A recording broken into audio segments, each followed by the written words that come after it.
Hello and welcome to masterEXCEL. In this video, I'll show you how to build a simple search panel in Google Sheets using dropdowns and the filter function. Instead of scrolling through rows, you'll be able to filter instantly with dropdowns and keywords, and it only takes a few minutes to set up. We're going to use dummy data, as you can see here, and then we're going to set up dropdown menus and then use Google Sheets filter function to display only the rows that we need. By the end of the video, we'll be able to build our very own search panel from scratch. Before we start, we need to make sure that the data is actually tabular, since the filter function and basically any function in Google Sheets and Excel likes the data to be tabular. It's very easy to work with. And make sure that we have the header names properly titled. Now let's start. I'm going to create another sheet. So I'll click this button here and let's rename it custom search panel. Let's rename this sheet to data, and then right here for the first section, this section over here, will have some sort of a title, and then we will have a selection for the country, and then a custom search field for a partial keyword search. I'm going to go into details for it later.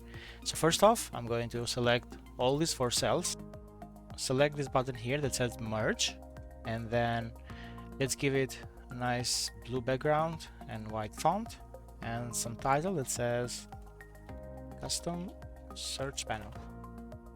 Now here I'm going to set up my dropdown related to the country.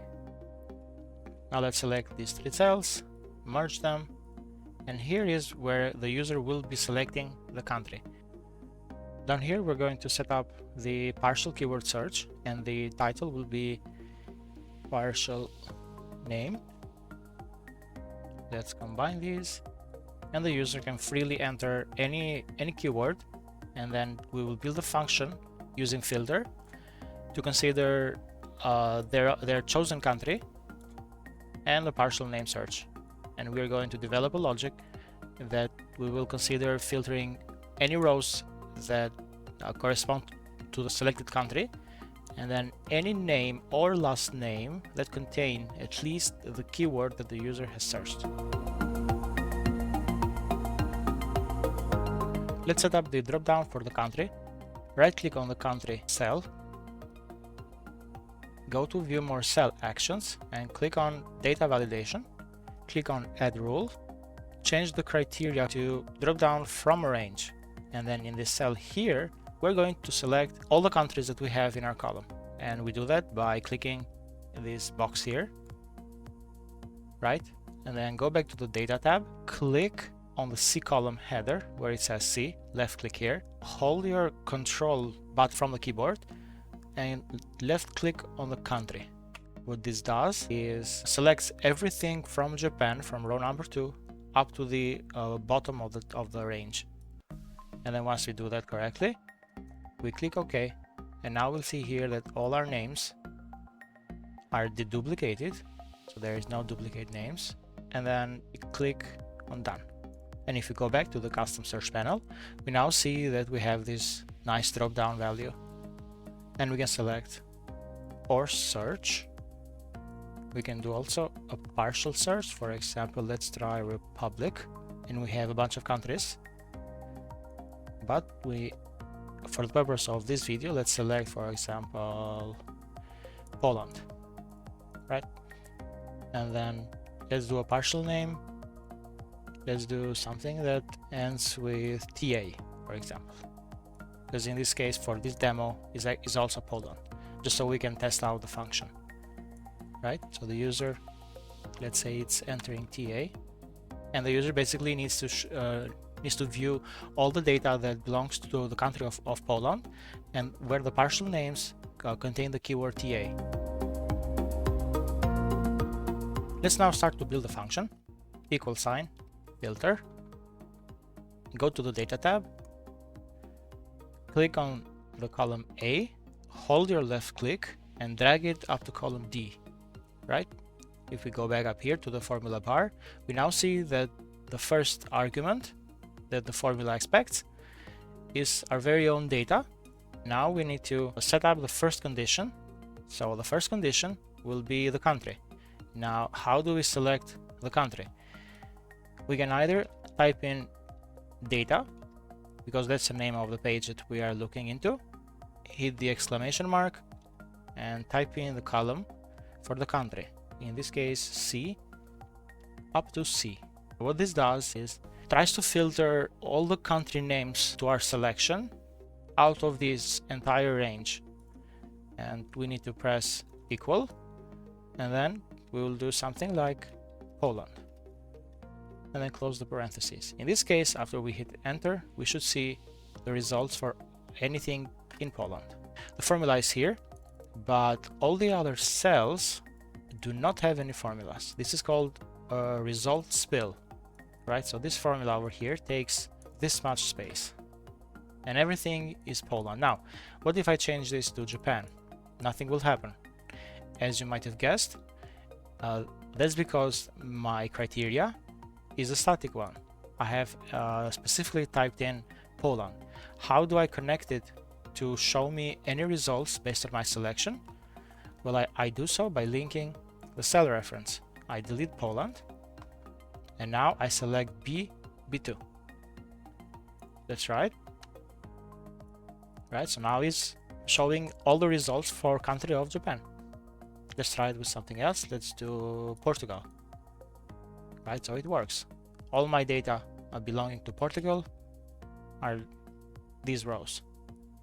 And we can verify this by going to the data tab, add the sort and filter function, and then click on Portugal, and you will see 37 results. And let's count them.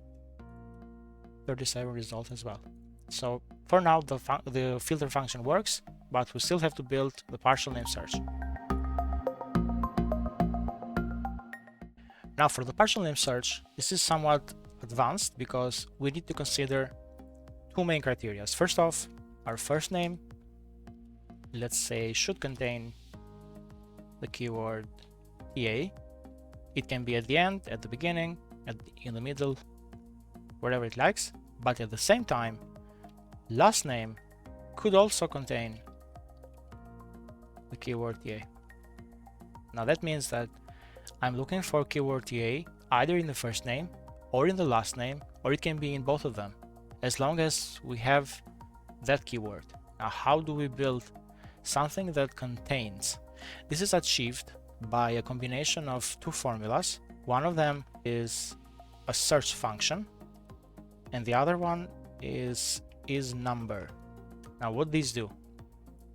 The search function is very simple. It asks you for a keyword, and it looks that keyword in a value, right? And whenever it finds that keyword in a value, regardless of the position, it will give you the position of the keyword. So for example, if I am to search for the keyword TA in the word tacos, the position will be number 1 because it's at the beginning. And as long as the search function is returning a number, it means that the keyword has been found anywhere in the text that we are providing. And by combining this result with the isNumber function, we are returning a true or false. And that's all that the filter condition needs. As you can see here, the filter doesn't actually care about the values. It only cares about the condition being true or false. So as long as we are able to produce a true or a false for any row, we should be good to go. Now let's start building this new combination. So the first function was search. Now how do we build search? So let's type equal search, and then let's open the question mark to understand what the arguments should be. Now the first argument is search for. This is our keyword. Now our keyword is TA, right? So we are looking for TA. And text to search, this is where we should be searching. Let's try the simple case of tacos and close. And we can see that this function is returning number 1. Now it means that it found the keyword in the given word at the first position. How do we convert this number to a true or a false? We can do that with isNumber. So isNumber, as the definition says, checks whether a value is a number, and if it's so, it gives you a true in this case, or if it's text, it gives you a false. So in this case, we are looking for if 1 is a number, and in this case, of course, it's a number. Now, how do we combine all these functions into one simple function and supply it into the filter criteria? Well, it's very simple. Let me remove the equals so we see the functions, and let's start improving our own function. Now, we're going to add a condition that will search the keyword selected here, and we are going to look into data A to A. Now, what is data A to A? Data A to A is our first name column, right? So we are looking at any of these values here in Portugal rows that contain the keyword TA. So in this case should be this result, and I believe that's the only one that is matching for now. But like we said, this search function does not produce a true or false, it produces a number. Now, how do we convert the result into a true or false? We wrap it in a isNumber function, like we said here. So all the results coming from this function will go into this function, and then by doing so, we are able to provide a true or false that is very necessary for the filter function. And once I hit enter, I will see actually that I have 3 results that contain the country of Portugal and the partial first name. The first name contains the keyword TA. In this case, this is where the keyword is, this is where the keyword is, and this is where the keyword is. Now let's try for something else. Let's try China. We see the same thing. So we have TA at the end, at the beginning, and at the end. Now, how do we consider at the same time last name as well?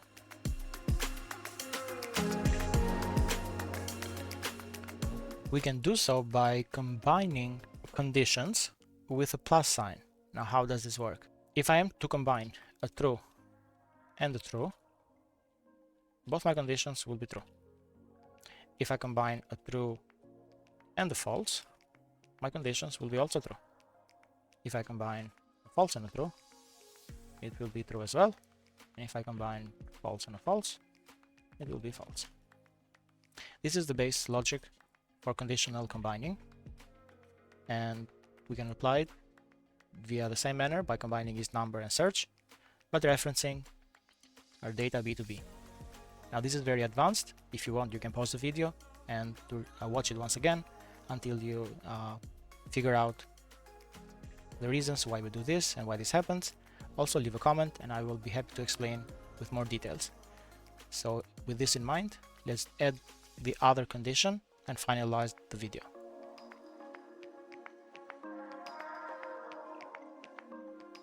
Now we select the function, and like we said, we need to combine with the plus sign, and then we are going to do another combination of isNumber and search, and then inside search we are going to look for our cell B3, which is the partial keyword, into the column data B&B.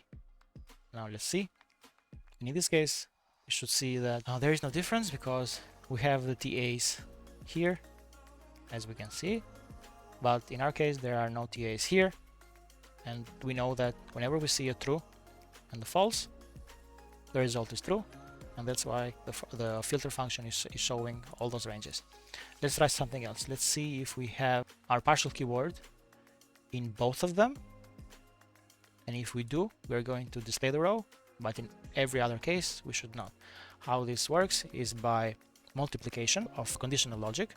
Something like if I am to multiply true and false, I will get, sorry, a true and a true, I will get true. If I multiply anything else, I will get a false. This is also false, and of course false and false. This gives a false, and we are looking at this particular case up here. So by changing this operator from a plus to a multiplication, the formula will not work, it will underline itself. This happens because in our case there are no filters in China that have the keyword in both first and last. But if we're trying something, now let's find something, this one, let's try the keyword in, because we now know that we have them.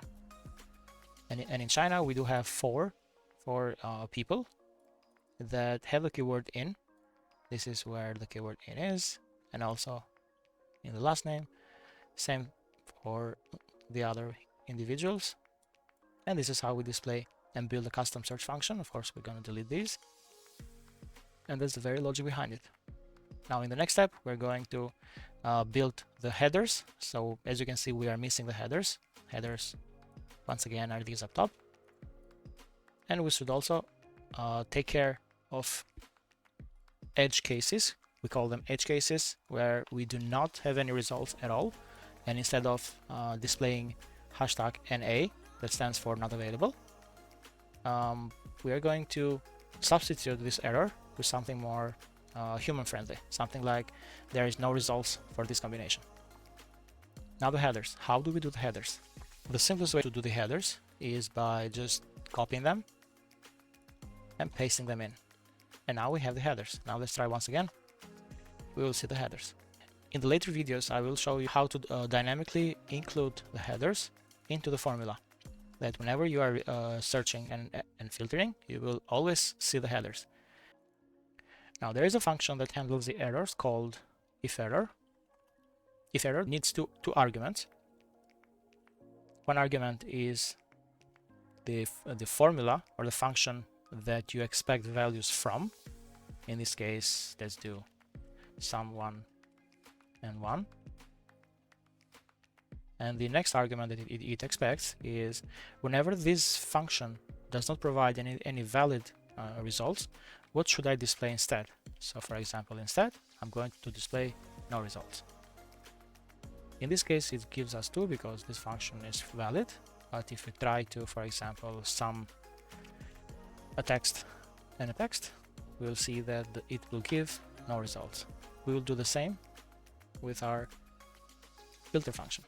So just after the equal sign, we type in ifError, and right at the end, we will provide the substitute text for the error, no results for the given criteria. There's a typo in here, and now we'll see that whenever we do not have any valid results, we should see this nice message. Whereas if we do have, we will see the results themselves. So we have created a simple search function with dropdowns and using the filter function in Google Sheets and optional formatting with a few advanced criteria, and we did a partial keyword search, and then in the end we were able to handle all the errors that we expect from the function. If you found this video useful, hit like and subscribe for more tips and tutorials, and stay tuned.